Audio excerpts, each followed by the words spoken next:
रोहन माथुर जी हाँ। ये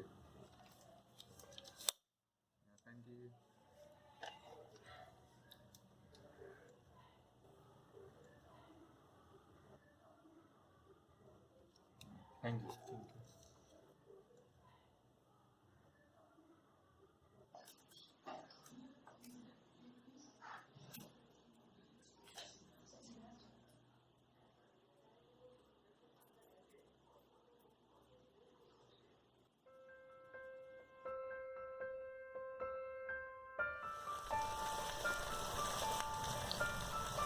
शाम का वक्त था। झमाझम बारिश हो रही थी। मैं कुर्सी पे बैठा दरवाजे की ओर टकटकी लगाए बाबूजी का इंतजार कर रहा था। उनके दफ्तर से घर आने का वक्त हो गया था, लेकिन दूर दूर तक वो कहीं नजर नहीं आ रहे थे। मैं बार बार दरवाजे के पास जाता, कुछ देर उन बारिश की बूंदों के बीच बाबूजी को ढूंढता, फिर लौट आता। बेटा, बाबूजी आते ही होंगे, बारिश की वजह से कहीं रुक गए होंगे, रसोई से माँ आवाज लगाती और मैं निराश होकर अपनी कुर्सी पर बैठ जाता और दीदी संग टीवी देखने लगता। रसोई से अलग अलग पकवान बनने की खुशबू आ रही थी। माँ जोरों शोरों से मेरे जन्मदिन मनाने की तैयारी में लगी हुई थी। वैसे तो कोई बड़ा तामझाम नहीं था, बस मेरे कुछ दोस्त और मेरे अपने घर वाले, इतने ही लोग आमंत्रित थे मेरे 10वें जन्मदिन पर। बड़ी जिद करके मैंने बाबूजी को मनाया था और बाबूजी मेरी बात टालते कहाँ थे।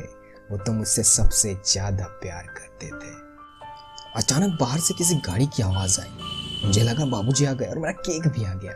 मैं तुरंत दरवाजा खोल बाहर निकला, लेकिन अफसोस किसी और की गाड़ी थी। दीदी ने इशारों में पूछा, आए क्या? मैं सर हिलाता अपनी कुर्सी पे बैठ गया।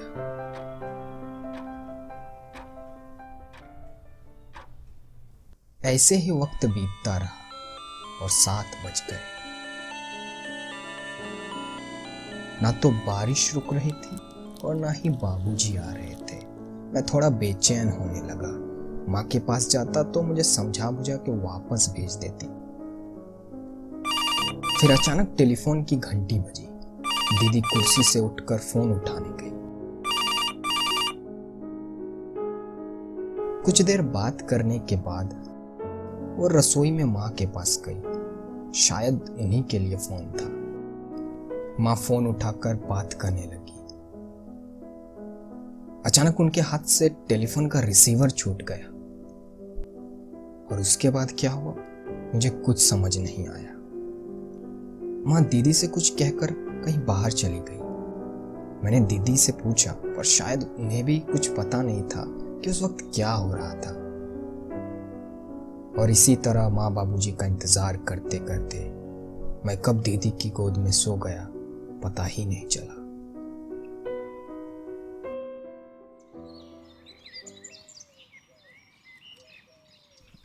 अगली सुबह अजीब सी खामोशी थी। मेरे बगल में दीदी उदास बैठी थी। मैंने उनसे पूछा, बाबूजी कहाँ हैं? उन्होंने मुझे अपनी तरफ खींचा और गले लगाकर कहा, बाबूजी भगवान के पास गए हैं। अच्छा, तो कब आएंगे? मेरे इस छोटे से सवाल का उनके पास कोई जवाब नहीं था। अगली रात दीदी मुझे छत पर ले गई और आसमान की ओर देखने को कहा। वो जो सबसे चमकीला तारा है ना, वो है बाबूजी। जब भी उनसे बात करनी हो, उनसे कुछ कहना हो, तो उस तारे को देखकर कह लेना। उस दिन के बाद जब भी मुझे बाबूजी से बात करनी होती थी, मैं छत पर चला जाता और उनसे बात करने लगता। वक्त ऐसे ही बीतता रहा और धीरे धीरे मुझे समझ आने लगा कि बाबूजी कहाँ गए हैं।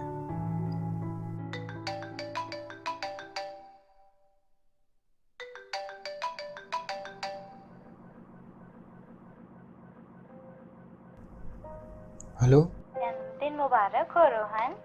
दीदी, मैंने कितनी बार आपसे कहा है, ये दिन मुझे पसंद नहीं, और ऊपर से ये गिफ्ट क्यों भेजती हो? एक बार खोल के तो देखो। नहीं, मैं नहीं खोल रहा। अच्छा, तब अपनी दीदी की बात नहीं मानोगे?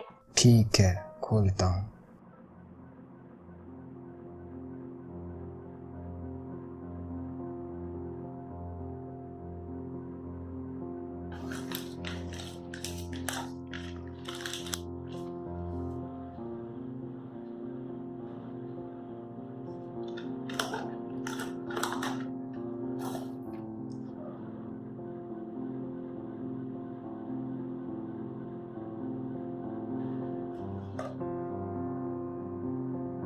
दीदी ये तो बाबूजी की घड़ी है ना?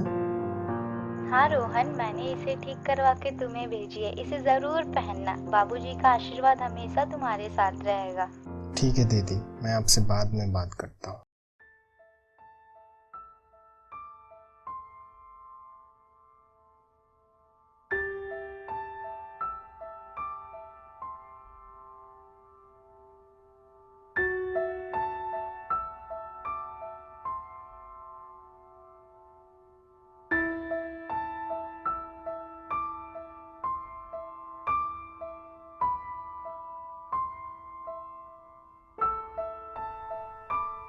अब कभी लौट के नहीं आओगे।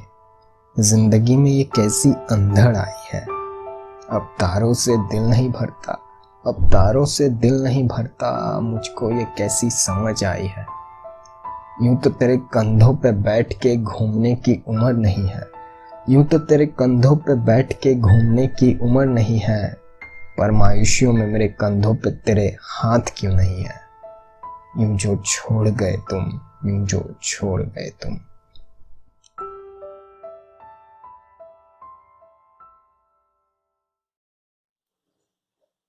अरे रोहन, तुम यहाँ बैठे हो, तुमको कुछ बोलना था ना? क्या बोलना था?